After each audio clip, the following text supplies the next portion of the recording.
윤석열 전 총장 32.3%로 계속해서 1위를 기록하고 있습니다. 이어서 이재명 경기도지사 22.8, 이낙연 전 대표 8.4, 홍준표 의원 4.1, 그리고 이어 추미애 전 장관 어제 출마 선언했는데 3.9, 그리고 아직 감사원장입니다. 현직에 있는 최재형 원장이 3.6%의 지지를 얻고 있습니다. 이어 오세훈, 유승민, 정세균, 안철수 대표의 순위기도 합니다. 이 같은 조사는 오마이뉴스가 의뢰해 리얼미터에서 지난 21일과 22일에 실시했습니다. 95% 신뢰 수준의 표본오차 플러스 마이너스 2.2%포인트입니다. 자, 날짜가 21일과 22일, 즉 엑스파일 논란이 불거지고 난 뒤입니다. 그럼에도 불구하고 윤석열 전 총장의 지지율은 30%를 넘기고 있습니다. 물론 2.8%포인트 떨어진 것이다 라고 리얼미터에서는 설명하고 있습니다만 저희 일반 국민들이 느끼기에는 그렇게 크게 흔들리는 것 같지는 않구나, 이렇게 좀 볼 수밖에 없는데 교수님, 이 부분은 좀 설명을 해주시면 좋을 것 같습니다.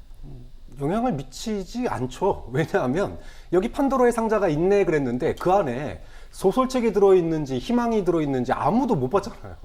뭐가 나와야지 그걸 가지고 실망했다든지 또는 이거는 여권의 공작이라든지 뭔가 국민들이 판단을 할 텐데 판단할 수 있는 여지는 없어요. 개인 장성철 소장의 의견만 있었을 뿐입니다. 근데 그 의견이 뭐에 기반했는지는 아무도 몰라요. 그렇기 때문에 판도라의 상자가 있다라는 것만 가지고 지지율이 크게 요동칠 부분은 아니었다. 다만 소폭이나마 하락한 것은 대변인이 사임을 했죠. 이런 이제 그 소위 전원 정치의 한계, 이런 부분들이 뭔가 좀 사람을 쓰는 데 있어서 소통이 내부에 잘 안 되는 것 같다, 또는 사람을 잘 쓰고 있는 거 맞냐, 준비 잘하는 거 맞냐, 이것도 제2의 반기문 되는 거 아니냐, 이런 아주 촉이 좋은 사람들의 그런 지지율이 좀 빠지긴 했지만 엑스파일 때문에 뭐 크게 빠질 게 없는 게, 엑스파일에서 뭐가 튀어나왔어야지 빠지죠. 안 튀어나왔기 때문에 큰 영향력은 미치지 않았다, 이렇게 봅니다. 네. 그렇다면 이제 본격적으로 정치 참여 선언을 하고 확실하게 대권 도전을 선언하고 난 뒤에 지지율은 어떻게 움직일까요? 오르게 될까요, 평론가님? 조금 냉정하게 보자면요. 네. 그 이낙연 전 국무총리 같은 경우 대선에 뛰어들기 전에 국무총리로 계실 때 차기 대선 주자 적합도 조사에서, 그러니까 본격적으로 진입하기 전이죠. 그러니까 대선 어떤 그 링에 진입하기 직전, 이때가 이제 기대치가 가장 높을 때입니다. 통상적으로는 그렇습니다. 그때가 이낙연 전 국무총리가 50%를 상회한 적도 있었습니다. 네. 지금은 물론 일부 조사에서는 뭐 한 자릿수까지 떨어져 있는 상태인데, 자, 지금 윤석열 검찰총장 같은 경우도 좀 냉정하게 볼 필요가 있습니다. 다음 주에 본격적으로 정치권에 진입을 할 예정이지 않습니까? 그러면 현재 상태가 사실 기대치가 최고점을 찍고 있는 상황이라고 보는 게 아마 일반적으로 이 여론조사 전문가들이 보는 시각인데, 자, 그렇게 본다 그러면 지금 일부 여론조사에서는 한 40%에 근접한 정도를 찍었지 않습니까? 자, 앞으로는 제가 볼 땐 이게 고점이라고 상정을 한다고 하면 그러면 조정 국면에 돌입할 수 있다고 봅니다. 오히려 역으로. 그리고 지금 엑스파일 문제도 있었고요. 그리고 일부 그 본인이 좀 컨택해서 함께 가기로 했던 뭐 이동훈 전 대변인 같은 경우도 그만두고 나간 부분들, 이런 부분들에 대해서 조금 실망한 부분들이 좀 생기고 있고, 네. 여기에 더해서 지금 각 당이 여야가 모두 지금 뭐 10명 이상이 대선 출마를 선언했습니다. 이 따라서 대선 출마 러시가 이루어지고 있습니다. 이분들이 그냥 대선 출마만 선언하는 것이 아니라 전국을 다니면서 조직과 뭐 또 정책을 발표하고 하는, 그래서 시선이 전체적으로 이제 분산되고 있습니다. 이 지지율 추이도 보면 지금 윤석열, 이재명 이 선두권에 있는 분들의 지지율이 조금씩 떨어지고 있고, 네. 상대적으로 보면 홍준표, 추미애, 최재형, 오세훈 이런 분들로 사실 조금 약간 분산되는 네. 분위기로 가고 있습니다. 이거는 좀 더 강해질 거고, 그렇게 본다면 선두권에 있는 분들의 지지율이 조금 더 조정받는 분위기로 가지 않을까. 그리고 이제 대권 도전을 선언한 후에 컨벤션 효과라든가 뭐 일종의 이런 효과를 좀 기대할 수 있는 거 아니냐라고 볼 수 있는데, 저는 오히려 그런 효과는 좀 없을 거라고 좀 예상을 하고, 그러면 상승 여력이 있는 포인트는 어딘가?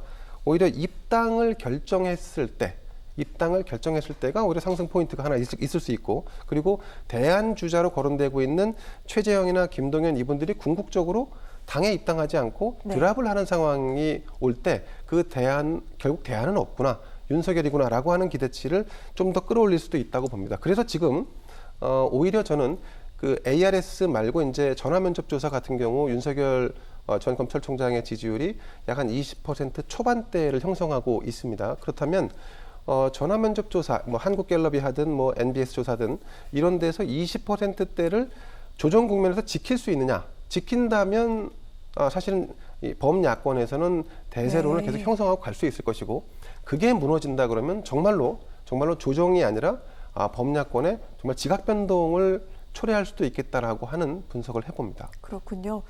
지금 지지율이 유지되는 것은 아니고 일단 장기적으로 봤을 때는 상당히 많이 출렁거릴 가능성이 있다. 이 부분도 저희가 계속해서 염두에 두면서 추세를 보도록 하겠습니다. 경쟁자라고 얘기를 할까요? 이재명 경기지사 얘기를 좀 해보도록 하겠습니다. 뭐 민주당에서는 아직 그 경선 일정을 확정하지 못했고 여기에 대해서 아마 이재명 경기도지사 앞서 나가고 있는 쪽이기 때문에 상당히 마음은 불편할 겁니다. 그럼에도 불구하고 지금 캠프 주요 인선을 거의 마무리했다. 이런 얘기가 나오고 있습니다. 그동안 잠깐은 현직에 있기 때문에 좀 조심스러웠는데 이런 소식이 나오는 것 어떻게 해석할 수 있을까요? 뭐 이재명 경기지사 입장에서는 당내 경선을 원칙대로 9월 초에 이 당내 대선 주자 선출로 간다라고 확정을 하고 지금 가고 있는 것 같습니다. 네. 사실 송영길 민주당 당대표 입장에서도 본다면 원칙론을 고수하는 게 당대표 입장에서는 매우 유리한 국면입니다. 왜냐하면 변칙을 썼을 때 오는 책임과 원칙을 고수했을 때의 책임은 완전히 다릅니다. 원칙을 고수했음에도 불구하고 뭐 실패했다 그러면 원칙론에 대한 명분을 내세울 수가 있는데, 변칙을 썼을 때 그 변칙이 오히려 대선에서 악재로 작용한다면 그 책임은 온전히 송영길 대표가 져야 하기 때문에 송 대표 입장에서는 아무래도 원칙론에 방점을 찍을 수밖에 없다. 그건 뭐 대표 입장에서는 어쩔 수 없어 보입니다.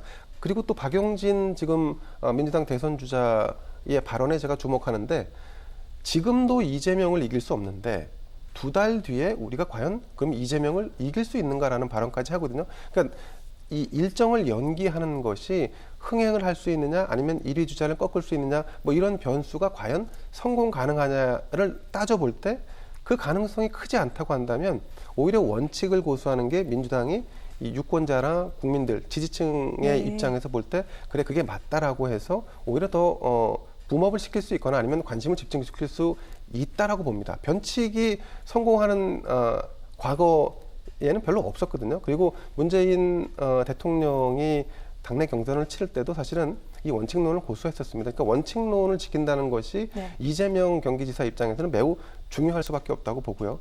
그리고 또 조기 경선을 치러서 2달 먼저 가는 것이 나중에 국민의힘이라든가 범야권이 2달 뒤에 경선을 치러서 오히려 이제 흥행의 요소를 그쪽에 빼앗기는 게 아니라고 볼 수 있는데, 저는 좀 관점이 다른데 이재명 지사 같은 경우는 조기 경선을 통해서 당을 장악한 뒤에 그 다음에 해야 될 일이 있죠.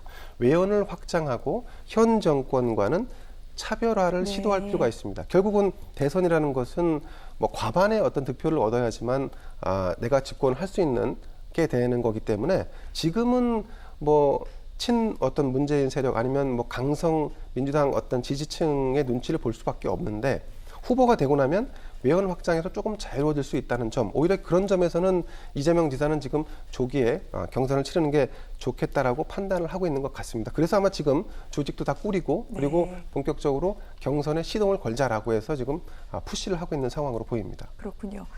그런데 민주당 내에서는 이런 얘기도 합니다. 워낙에 앞서 나가고 있으니까 그냥 이재명 지사가 경선 연기 통 크게 받아주고 그리고 이기면 되는 것 아니냐. 그러면 더 인기도 오를 것이다. 이렇게 얘기하고 있는데 왜 그러질 않는 걸까요, 교수님? 통 크게 수용을 하려면은요 전제 조건이 있어야 돼요. 지금 이 지사가 뭐 원칙을 위배되는 얘기를 하고 있는 게 아니잖아요. 불과 1년 전에 하기로 한 약속을 지키라는 겁니다. 당 규정으로 이미 정해놓은 상황이기 때문에. 자, 그런데 그럼에도 불구하고 통 크게 수용하려면 당의 파열음이 굉장히 커야 돼요. 예를 들어 옛날에 민주당이 옛날에 난닝구 백바지 그래서 막 최고위원회의 하는데 거기서 몸싸움 일어나고 고성 나고 이게 저녁 뉴스에 나온다면 이재명 지사가 그래 이렇게 싸우느니 내가 통 크게 양보할게, 아마 그럴 수 있을 겁니다. 그런데 지금 그 정도의 분위기 아니에요. 전대를 통해서 선출된 당대표가 당명과 대통령 빼고 다 바꾸겠다 그러고 원칙을 지켜 나가겠다고 하고 있습니다.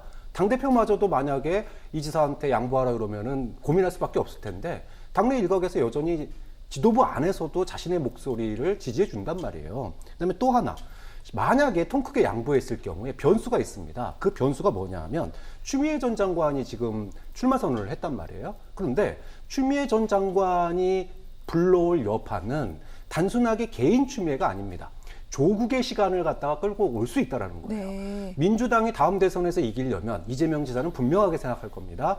과거의 시간에 잡혀서 발목 잡혀서는 절대 안 된다. 민주당이 변했다. 어떻게 사람과 정책과 비전이 바뀌었다라고 하는 거를 보여줘야지 대선에 승리할 수 있는데 추 장관과 강성 당원들이 경선판에서 그 새를 키워나갈 경우에 향후 2달 뒤가 됐을 때 그랬다면 그 상황에서 이긴다 한들 대세론과 민주당에 대한 변화에 대한 어떤 중도 확장성 이런 부분에 있어서 이미 타격을 많이 본 상황이에요. 그래서 실리적인 입장에서 보더라도 후보가 되는 건 맞는데 네. 될 때 어떻게 되느냐가 중요하거든요. 그래야지 지지율을 늦동이 굴리듯이 굴러갈 수 있기 때문에 저는 그런 점에서 전략적 측면에서도 절대 양보할 수 없는 그런 사정이 있다고 봅니다. 그렇군요. 자, 어떤 배경인지 저희가 짚어드렸고요. 지금 시간이 많지는 않습니다만 짧게 국민의힘 주자 한 명 더 좀 거론해 보도록 하겠습니다. 홍준표 의원이 오늘 국민의힘에 복당을 했습니다.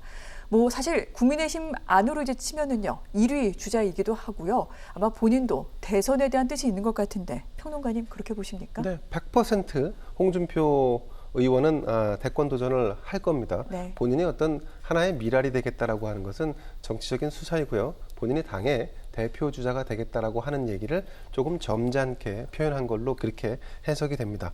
현재도 홍준표 의원 같은 경우는 당 소속의 차기 대권 주자 중에 1위입니다. 물론 수치는 낮은 편입니다만 범야권으로 치자면 윤석열 전 검찰총장에 비해서 턱없이 낮지만 당내에서는 어쨌든 1위 주자 아니겠습니까?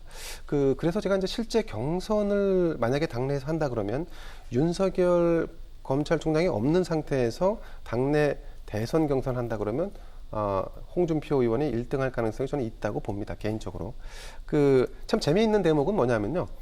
이제 2017년에는 각자 도생으로 출마했던 유승민, 안철수 그리고 홍준표 이 세 분이 어쩌면 하나의 정당에서 경선을 치르게 된다는 것입니다. 그래서 사실은 지금은 범야권의 윤석열, 최재형 이런 분들이 우리 눈에는 확 들어오고 있습니다만 지난번 4월 7일 재보궐선거에서도 보셨겠지만 정당이라는 게 오랜 뿌리와 전국의 조직 그리고 자금력을 가지고 운영되고 있는 그런 곳이기 때문에 사실 당내 경선을 치르면 일정 정도 붐업이 될 수밖에 없고 사실 홍준표, 유승민, 안철수라고 하는 후보들이 네. 그렇게 무슨 전체적으로 인지도가 떨어지거나 아니면 경쟁력이 없는 그런 후보들이 또 아닙니다. 그래서 이들이 경선을 하면 경선의 흥행 요인이 분명히 있고 거기서 마치 안고 같은 역할을 홍준표가 할 수도 있다고 봅니다. 물론 홍준표라고 하는 이 캐릭터, 홍준표라고 하는 정치인에 대한 캐릭터의 호불호는 굉장히 강하죠. 그럼에도 불구하고 당내에서는 여전히 전국 단위 선거를 치른 적이 있는 당내 대선 후보였고 그리고 네. 당대표를 지냈기 때문에 경험과 조직력에서 상당히 좀 탄탄한 점이 있다. 다만 이제 변수는 윤석열 전 검찰총장이 당내에 들어왔을 때 최재형 감사원장이 감사원장직을 사퇴하고 당내에 들어왔을 때 이럴 때는 홍준표라고 하는 정치인이 뭔가 힘을 발휘하기는 좀 쉽지 않아 보이는데 그럼에도 불구하고 윤석열과 최재형 이 두 분이 당내에 들어왔을 때 네. 가장 껄끄럽고 가장 고전을 하게 만들 수 있는 사람은 저는 홍준표가 아닌가 생각이 됩니다. 네. 그러면 좀 더 좁혀서 윤석열 대 홍준표 이렇게 좀 생각을 해보도록 하겠습니다. 어제 추미애 전 장관의 출마로 해서 상당히 좀 거세질 것 같다라는 그런 얘기를 저희가 하기도 했었는데 이 윤석열 대 홍준표 대 윤석열은 어떻게 보고 계십니까? 일반적으로는 공격을 하면 저승사자라고 얘기를 하잖아요. 근데 저는 저승사자보다는 물귀신에 가까울 것 같아요. 그러니까 저승사자는 대대로 끌어내리고 자기는 살아있는 건데 물귀신은 같이 죽는 거거든요. 지금 윤석열 전 총장을 공격하는 사람이 여권에서는 추미애 전 장관이고요. 야권에서는 홍준표 전 대표입니다. 네. 이 두 분의 공통점은요. 중도 확장성의 경쟁력이 낮은 분들이라는 거예요. 그러면 물귀신처럼 끌고 내려갈 수는 있지만 그 득실을, 그 열매를 갖다가 본인이 먹을 수 있느냐? 절대 못 먹는다. 오히려 다른 중도 확장성을 가진 분에게 그 과실이 넘어갈 가능성이 있다. 좀 그런 점에서 물귀신처럼 끌고 내려가는 시기가 뭐고 그 내용이 뭔지에 따라서 변수가 될 수 있다고 봅니다. 그런 점에서는 홍준표 전 대표나 추미애 전 장관이 윤석열 전 총장과 어떤 정말로 논박을 벌이느냐, 내용이 있는 논박을 벌이느냐 또는 언제 벌이느냐, 이거에 따라서 다른 후보들이 예상치 못했던 후보가 갑자기 급상승하는 네. 그런 가능성도 있기 때문에 언제 어떻게 싸움이 벌어지는지 이 부분은, 그리고 그것이 미칠 여파는 두 분에게 과실이 돌아가는지 여부와 상관없이 대선판을 요동칠 수 있기 때문에 주의 깊게 볼 필요가 있다고 봅니다.